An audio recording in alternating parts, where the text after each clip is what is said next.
Desejamos dar-vos novamente as boas-vindas para mais um estudo sobre o ABC da Fundação Adventista. Temos estado a estudar o tema do contínuo e na última apresentação falámos sobre a história por trás da controvérsia na sua primeira parte. E esta apresentação de hoje é a continuação do último estudo. Hoje estamos no sexto estudo sobre o contínuo de Daniel. Como já temos vindo a afirmar, este tema sobre o contínuo está dividido em 7 vídeos, restando-nos mais uma apresentação para além desta. Hoje damos continuidade ao nosso último estudo, como já dissemos, o contínuo, a história por trás da controvérsia na sua segunda parte. Vamos rever uma passagem de Ellen White de forma a podermos colocar todas as coisas no contexto da controvérsia que foi gerada, por forma a sabermos e recordarmos qual é essa correta interpretação que o Senhor deu aos nossos pioneiros. A visão correta. Vi, então, em relação ao contínuo, de Daniel 8:12, que a palavra sacrifício foi suprida pela sabedoria humana e não pertence ao texto, e que o Senhor deu a visão correta àqueles a quem deu o clamor da hora do juízo. Quando houve união, antes de 1844, quase todos eram unânimes quanto à maneira correta de se entender o contínuo. Mas na confusão desde 1844, outras opiniões têm sido abrigadas, seguindo-se trevas e confusão. O tempo não tem sido um teste desde 1844 e nunca mais o será. Primeiros Escritos, página 74, segundo parágrafo. Vemos que Deus deu a visão correta aos nossos pioneiros, aos fundadores da mensagem. E isto é algo que temos vindo a ensinar não apenas através desta passagem, mas através do que se ensina em Daniel capítulo 8, capítulo 11 e capítulo 12. Temos mostrado por várias formas que essa interpretação é a visão correta, tal como Deus a colocou nas tábuas de Abacuque ou nos fundamentos que estão ilustrados nos diagramas de 1843 e 1850. Continuando com o nosso estudo, vemos este diapositivo que nos fala sobre as duas interpretações, que também falámos na apresentação anterior. Mas queremos recordar isto para assim podermos avançar na nossa apresentação e que nós vamos descobrir durante este tema. Depois do grande desapontamento, os pioneiros da Igreja Adventista do Sétimo Dia, incluindo José Bates, Iran Edson, Tiago White, John Andrews, Uriah Schmid, John Lovegrove e Stephen Haskell, entre outros, abraçaram a interpretação de Miller sobre o contínuo, representada por Roma pagã, da qual o santuário, a cidade de Roma, foi herdado pelo papado. Esta interpretação do contínuo de Daniel, capítulo 8, versículos 11 a 13, capítulo 11, versículo 31, capítulo 12, versículo 11, juntamente com 2 a Tessalonicenses, capítulo 2, versículo 7, tinha constituído parte da herança teológica adventista até o início do século XX. Temos visto isto nas passagens que apresentámos em estudos anteriores, de como a fundação se manteve durante os últimos 50 anos, tal como a inspiração nos ensina vez após vez, através destas passagens, de que o que estamos a falar aqui era o que havia mantido a obra pelos últimos 50 anos. Mas continuando sobre as duas interpretações, é-nos dito: depois, L. R. Conradi reinterpretou o contínuo na Alemanha como se referindo ao verdadeiro serviço do santuário e ao ministério sumo sacerdotal de Cristo no céu. Conradi cria que o papado havia tirado o ministério sacerdotal de Cristo ao suplantá-lo com a missa e o sistema do sacerdócio humano, no qual o Papa havia assumido o lugar de Jesus. Esta assim chamada nova interpretação do contínuo não tinha nada de novo, visto que tinha sido um princípio e um ensinamento mantido por muitos líderes reformadores. Na realidade, o que muitos consideram nova luz era a interpretação adotada por Guilherme Miller e os pioneiros. Isto falando da interpretação original, que está nos diagramas que representam o paganismo. E isto é o que muitos hoje consideram como nova luz, porque muita gente não tem noção das interpretações originais que temos vindo a abordar. Continuando. E foi esta interpretação que nos levou à fundação e aos pilares da fé adventista do sétimo dia. E como já tínhamos visto, um dos pilares centrais é a doutrina do santuário. Contudo, em 1919, muitos líderes proeminentes da Igreja, incluindo Arthur Daniels e William Prescott, haviam aceito a interpretação do contínuo de Conradi. Conradi e alguns outros que apoiavam a sua interpretação do contínuo apostataram depois de aceitarem gradualmente ensinamentos divergentes referentes ao santuário celestial e rejeitando a inspiração de Ellen White, ou oporem-se à mensagem da justificação pela fé em Cristo na Conferência Geral de Minneapolis em 1888. Esta oposição estendeu-se até chegar à inequívoca aprovação que Ellen White dera à mensagem. Conradi adotou depois o conceito evangélico que Lutero tinha proclamado sobre a mensagem dos 3 anjos. Através disto, desejamos recordar-vos em como a nova interpretação destrói a verdade do santuário dos 2300 dias.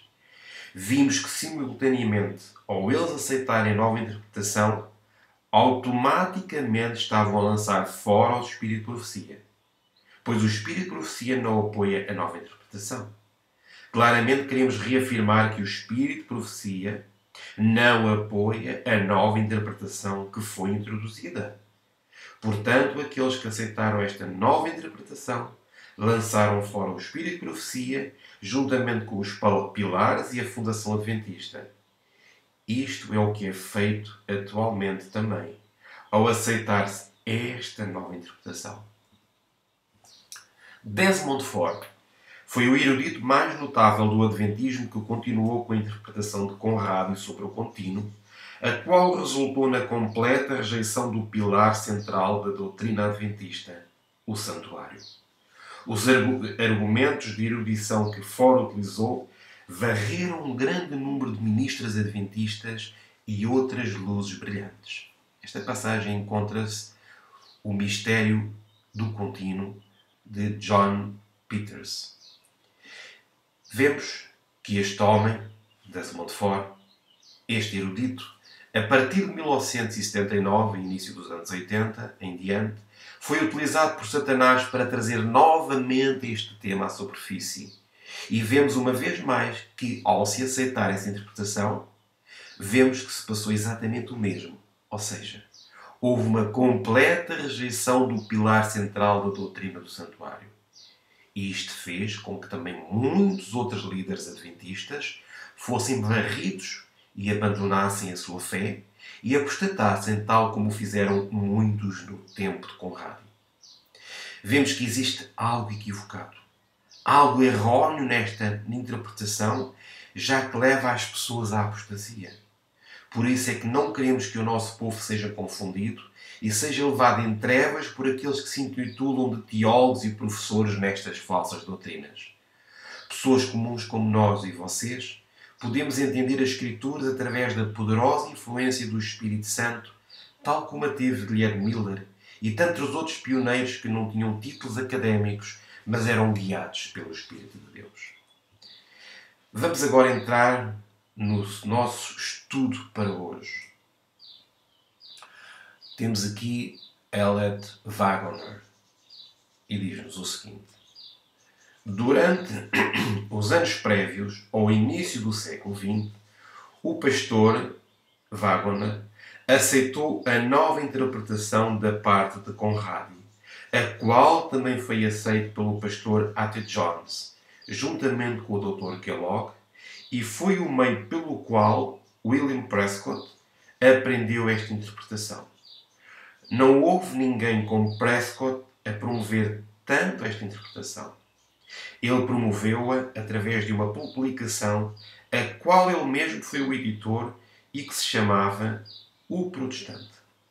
Contudo, ele promoveu-o de uma forma muito sútil, já que apenas fazia insinuações e fazia com que as pessoas chegassem às conclusões que ele estava sugerindo. A razão por que ele o fez desta maneira, e não abertamente, foi o facto de que a irmã White não apenas o havia repreendido, mas também porque ele sabia que ela apoiava a interpretação original.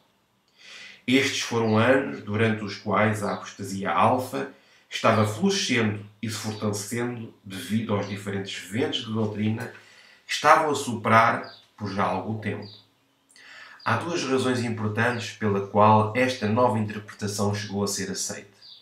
A primeira é que a maioria dos pioneiros já tinham falecido e os que restavam tinham sido relegados para cargos menores. E a outra, e mais importante, é que os líderes principais da denominação começaram a promover com mais ênfase, uma vez que Ellen White faleceu. Este é o contexto dos acontecimentos que estavam a ocorrer durante esses anos. Agora vamos ver os testemunhos e a forma como a irmã White estava lidando com este problema e esta situação durante essa altura. Estamos a referir-nos especialmente ao tempo entre 1900 e 1915, a altura em que ela depois veio a falecer. As passagens que vamos apresentar falam sobre o tema do contínuo, sobre Arthur Daniels e sobre William Prescott, que eram os que estavam a promover essa interpretação e por isso Ellen White estava a mandar-lhes os seus testemunhos. Prescott e Daniels. Arthur Daniels foi eleito como presidente da Conferência Geral em 1901. Isto sugere que este documento foi escrito em 1910, um tempo no qual a Sra. White estava muito consternada pelo abandono da obra nas cidades com a negligência de Daniels e também pelo seu envolvimento na controvérsia sobre o contínuo. Encontramos esta passagem em Nota dos Editores em Manuscript Release, volume 20, página 17. Vemos então que o contexto destas passagens foram no tempo em que a irmã Ellen White estava muito consternada pelo abandono da obra que se deveria fazer nas cidades em levar o Evangelho para a conversão das almas nos diferentes lugares. Era precisamente este o contexto na altura em que estava a acontecer esta controvérsia sobre o contínuo. É muito importante termos isto em conta porque vamos ver várias vezes em que ela diz neste tempo ou agora, quando se refere à controvérsia e ao tema sobre o contínuo, é sempre algo que devemos ter em conta, pois é muito importante o tempo e o lugar para assegurarmos em não tomarmos erradamente as passagens, mas colocá-las no seu contexto. E aí estava o irmão Daniels, o qual estava a ser influenciado pelo inimigo. Vejam por quem estava a ser influenciado. E a mente de você e a mente do irmão Prescott estavam sendo influenciadas por anjos que foram expulsos do céu. A obra de Satanás era distorcer as suas mentes para que os jotas e os tilos possam sair. Mas o Senhor não os inspirou nisto. Não eram essenciais. Mas isto afeta muito a causa da verdade. As ideias das suas mentes, se pudessem ser atraídas aos jotas e aos tilos, demonstra que é um engenho de Satanás. Ao corrigir essas coisas insignificantes nos livros publicados, vocês supõem que estarão a fazer uma grande obra, mas o conselho é que o silêncio é eloquência. Vemos que ela se refere a que estes homens estavam a procurar corrigir algumas coisas nos livros publicados. E esses livros eram os livros dos pioneiros, os quais falavam sobre a correta interpretação acerca do contínuo. Vemos que o que eles estavam a fazer era uma obra de Satanás, conforme nos diz a palavra inspirada, e que estavam a ser influenciados por anjos que foram expulsos do céu. Isto era algo que estava a ocorrer e do que estes homens, através de sua elevada posição, queriam levar adiante essa alteração nos livros, para assim poderem colocar o assunto do contínuo numa luz negativa, especialmente com que a sua interpretação. Pois nos livros que se haviam escrito, estes contradiziam completamente o que agora estes homens estavam a procurar introduzir. Era por esta razão que eles estavam tão empenhados em levar a cabo essa obra. E é sobre isso o que vamos continuar a ver através do nosso estudo e das passagens de Ellen White. Continuamos. E foi mostrado desde o princípio que o Senhor não deu nem ao irmão Daniels, nem a Prescott, a carga de levar adiante esta obra. Deixar-se-ão entrar os enganos de Satanás. Deixar-se-á que este assunto contínuo se faça algo grande ao ponto de criar controvérsia para confundir as mentes e deter o avanço da obra neste tempo tão importante? Vejam esta ênfase. Neste tempo tão importante? Não, de forma alguma. Não importa o que isto seja. Este tema não deve ser introduzido, porque se revelaria um mau espírito e Lucifer está a observar cada movimento. As agências satânicas começariam a sua obra e introduzir-se-ia confusão nas nossas fileiras. Vemos que isto iria confundir o povo e que isto era um engano de Satanás, o que estes homens estavam a procurar fazer. É por isso que ela diz que deixem esse assunto em paz e foquem-se na importante obra de levar a mensagem do terceiro anjo às diferentes cidades que Deus estava a abrir o caminho. Era este o contexto pelo qual a irmã White se estava a referir. Já vimos em estudos anteriores que a irmã White, no livro de Primeiros Escritos, página 74, ela diz que as diferentes interpretações falsas que eram ensinadas no início do movimento adventista só trariam confusão e trevas ao povo de Deus. E vemos que é exatamente isto que estava a acontecer neste tempo através de Daniels e Prescott a lutarem contra a interpretação original. Continuemos. Você não foi chamado para levantar as diferenças de opiniões que não são nenhuma pedra de toque, mas o seu silêncio é eloquência. Posso ver o assunto claramente. Se o diabo puder envolver alguns do nosso povo nestes temas, assim como ele se propõe fazer, a causa de Satanás triunfaria. É agora que a obra tem de ser feita sem nenhum atraso e não haver nenhuma diferença de opinião. Satanás inspiraria a estes homens que têm saído de nós a unirem-se com anjos maus e atrasar a nossa obra com assuntos sem importância e que regozijo haveria no campo do inimigo. Juntemo-nos, sepultemos todas as diferenças. Ela diz-nos para não se levantarem diferenças de opiniões, porque o silêncio é eloquência. Ela dizia para deixarem isso em paz, porque era o tempo para se fazer a obra. Ao levantarem estas questões, a obra iria parar, porque iria haver divisões na igreja, e isso era o que Satanás estava a procurar fazer, de deter a obra. Era isso o que ela estava a lidar e estava a efetuar esforços para que isso não acontecesse. A nossa obra agora é dedicar toda a nossa força física e poder mental para tirar todas estas diferenças do nosso caminho e que todos nos harmonizemos. Se a Satanás, com a sua sabedoria não santificada, lhe fosse permitido dar-lhe um menor espaço, ele regozijar-se-ia. Agora, ao ver a maneira como você está a trabalhar, dirigindo-se a Daniels, toda esta situação revelou-se na minha mente e seus resultados você prosseguir em dar àqueles que nos têm deixado a menor oportunidade para introduzir confusão entre nossas fileiras. A sua falta de sabedoria seria exatamente o que Satanás queria. A sua forte proclamação não foi sobre a inspiração do Espírito Santo. Vejamos que ela diz que a proclamação que ele estava a fazer sobre a nova interpretação do contínuo não era sobre a inspiração do Espírito Santo. Obviamente, se não era sobre a inspiração do Espírito Santo, tinha que ser, naturalmente, sobre a inspiração de Satanás. Era isto que Satanás estava precisamente a fazer, ou a utilizar este homem para levar adiante a sua obra de confusão neste tempo tão importante da obra adventista, querendo fazer com que ela parasse.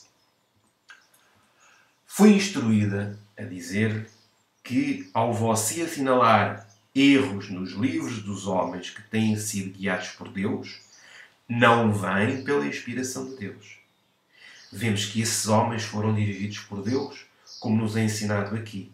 E o que Daniel estava a fazer não vinha da inspiração de Deus ao falar da obra de modificar os livros. Todos os pontos nos livros que não apoiavam a interpretação de Daniel eram esses pontos que ele queria alterar. E aqui diz-nos que isso não vinha da inspiração de Deus. Continuando com o texto.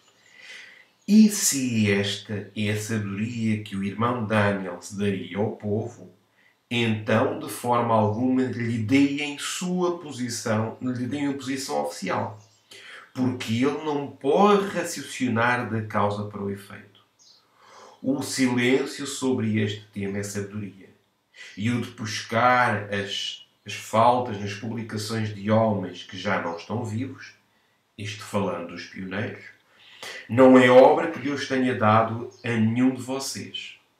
Porque se estes homens, os anciãos Daniels e Prescott, tivessem seguido as instruções de trabalhar nas cidades, já haveriam muitos, mas muitos que se teriam convencido e convertido pela verdade.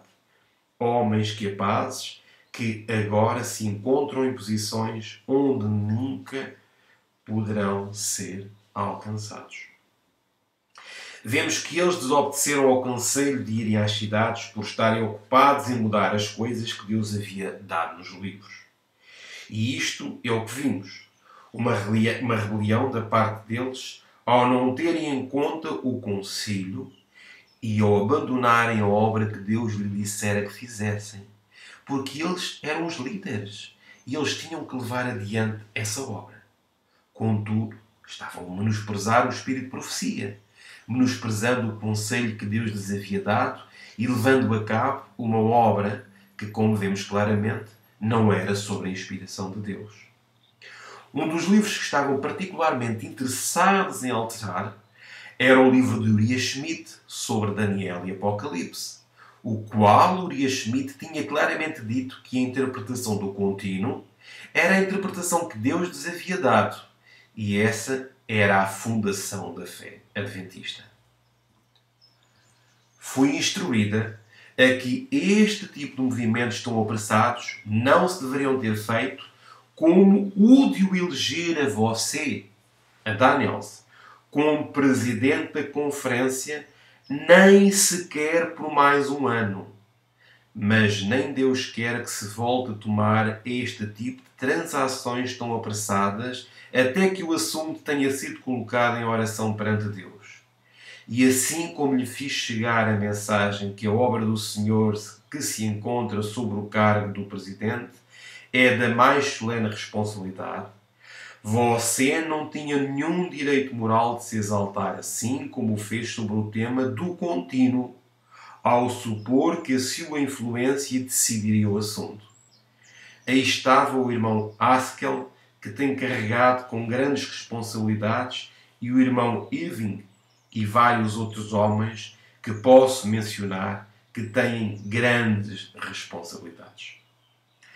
Vemos que neste tempo ele era presidente da Conferência Geral e, devido a isso, ele queria tomar esse poder e essa influência que tinha para assim poder alterar estas coisas que temos vindo a falar. Ele não tinha em conta os irmãos de mais experiência como Haskell, Irving e tantos outros que apoiavam a correta interpretação. Ele não os tomava em consideração porque sabia que se o fizesse, não poderia fazer essa obra que desejava fazer, porque eles iriam opor-se às suas ideias e isso era o que ele não queria que sucedesse. Por isso, ele estava a utilizar a sua influência, à qual vimos que Satanás estava capitalizando grandemente, já que só através de homens de influência podia levar-se a efeito esta obra que ele estava a fazer. Continuando. onde estava o respeito que você deve a estes homens de idade avançada? Que autoridade pode você exercitar para pesar o assunto sem tomar em conta todos os homens responsáveis? Mas comecemos agora a investigar o assunto. Agora temos que reconsiderar se este é o interesse de Deus, em vista da obra que foi esquecida. Que você, no seu zelo, siga um ano mais no cargo da obra. Se você deve ter o cargo da obra por mais um ano com o auxílio que se lhe unir, terá que haver uma mudança em você e no irmão Prescott. Humilhem os vossos corações diante de Deus. O Senhor quer ver em você uma demonstração de uma experiência diferente. Pois se alguma vez os homens necessitaram de ser convertidos, esse tempo é agora, e é para o irmão Daniels e para o irmão Prescott. Então, se necessitavam de conversão, é porque não estavam convertidos.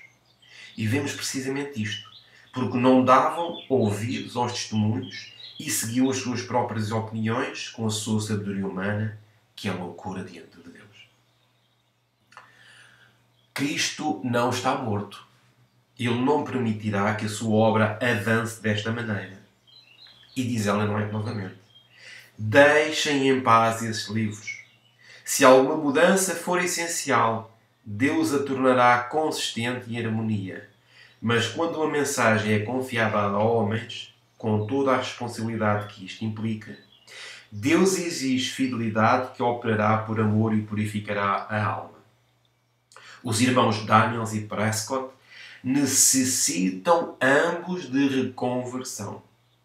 Uma obra estranha foi introduzida e não está em harmonia com a obra que Cristo veio fazer ao nosso mundo. E todos os que estejam verdadeiramente convertidos farão as obras que Cristo fez. Eles não estavam a fazer a obra de Cristo e necessitavam de reconversão, pois não estava no seu coração fazer a obra que Deus lhes tinha incumbido, mas estavam a fazer uma obra estranha que estava a trazer confusão. E essa obra, entre outras coisas, era o quê? De alterar os livros. Por isso, ela diz mais uma vez para deixarem esses livros em paz. Mas esses homens queriam colapsar e destruir essa fundação. E somente destruindo esses livros poderiam levar a cabo essa obra. Continuando, foi mostrado que o irmão Daniels e o irmão Prescott estão tecendo em sua experiência sentimentos de uma aparência espiritualista e que estavam atraindo o nosso povo para sentimentos agradáveis que enganariam, se possível, os próprios escolhidos.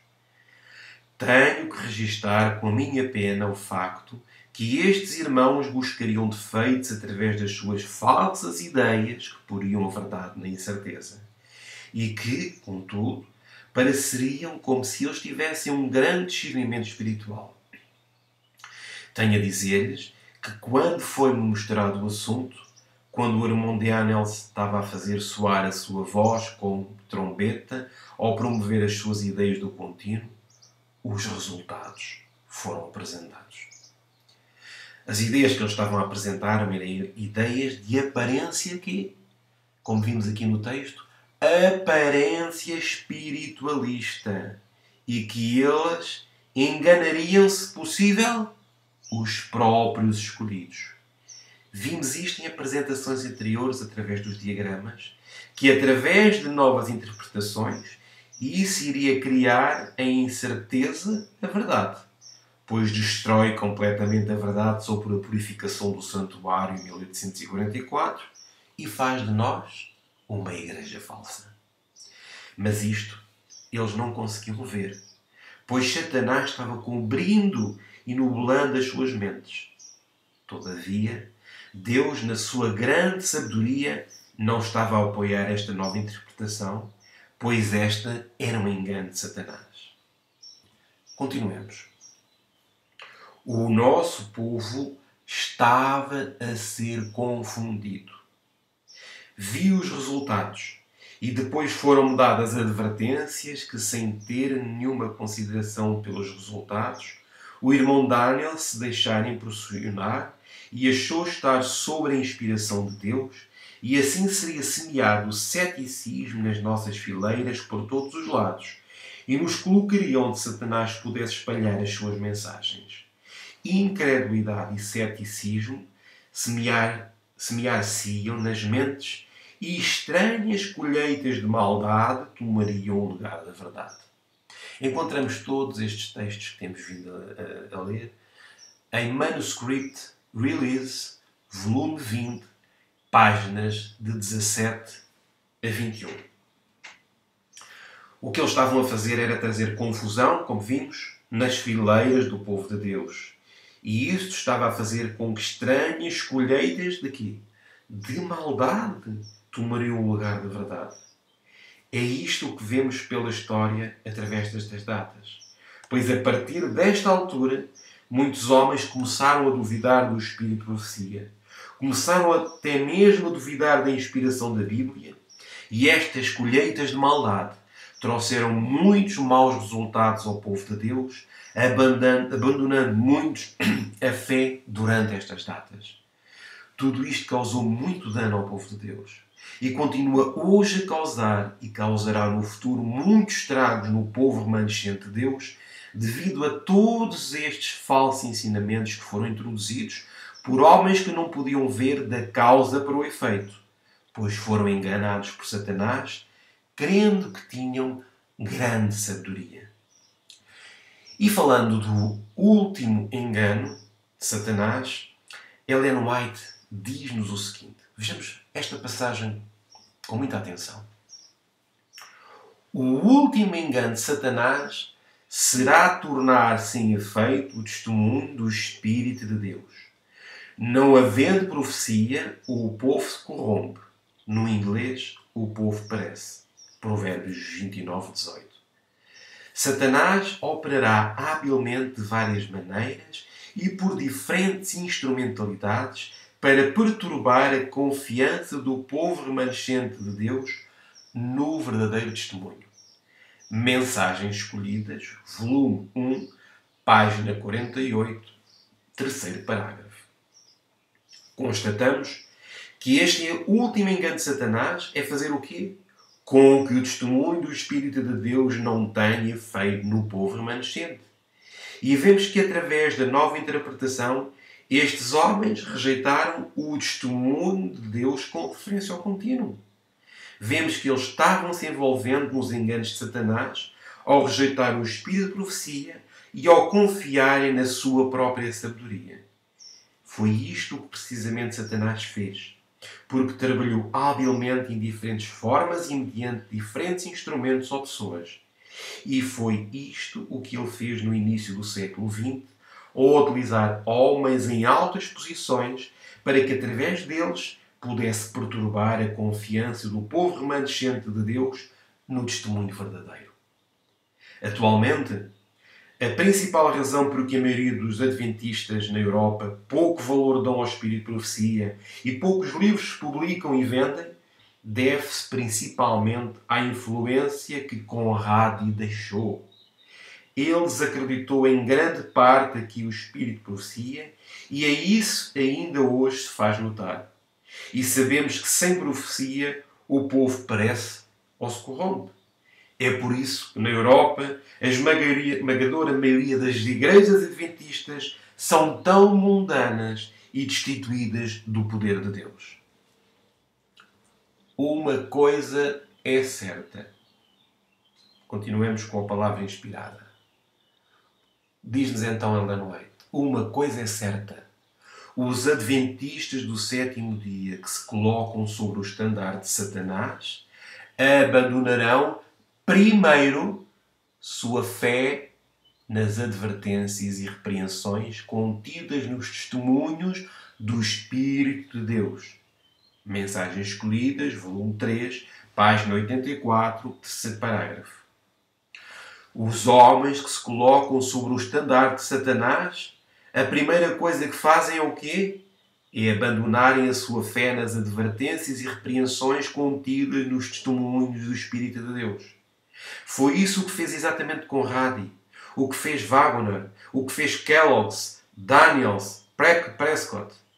Todos eles abandonaram os testemunhos e automaticamente colocaram-se ao lado de Satanás e levaram adiante a obra que Satanás queria fazer dentro do povo de Deus. Não estamos a dizer isto para degradá-los, mas é exatamente o que o testemunho nos ensina e o que iria Satanás fazer. E eles, nesse tempo, são o cumprimento desta profecia que vemos aqui em Mensagens Escolhidas, volume 3, página 84. Mas, mais uma coisa é certa. Continua-nos a dizer a palavra inspirada. O seguinte. É plano de Satanás enfraquecer a fé do povo de Deus nos testemunhos. Em seguida vem o ceticismo no tocante aos pontos vitais de nossa fé, as colunas de nossa posição. Depois as dúvidas acerca das Escrituras Sagradas e então a caminhada descendente para a perdição. Quando os testemunhos nos quais se acreditava anteriormente são postos em dúvida e rejeitados, Satanás sabe que as pessoas enganadas não pararão aí. E ele redobra seus esforços até lançá-las em rebelião aberta, a qual se torna irremediável e termina em destruição. Testemunhos para a Igreja, volume 4, página 211, primeiro parágrafo.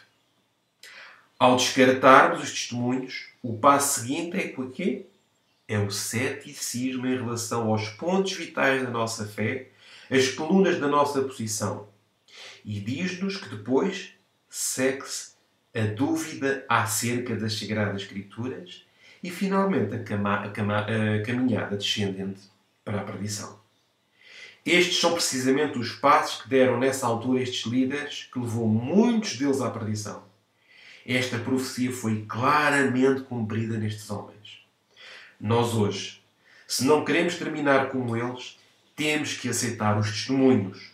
E os testemunhos acerca do assunto contínuo claramente nos diz que Deus deu a visão correta aos que proclamaram que a hora do juízo já tinha chegado.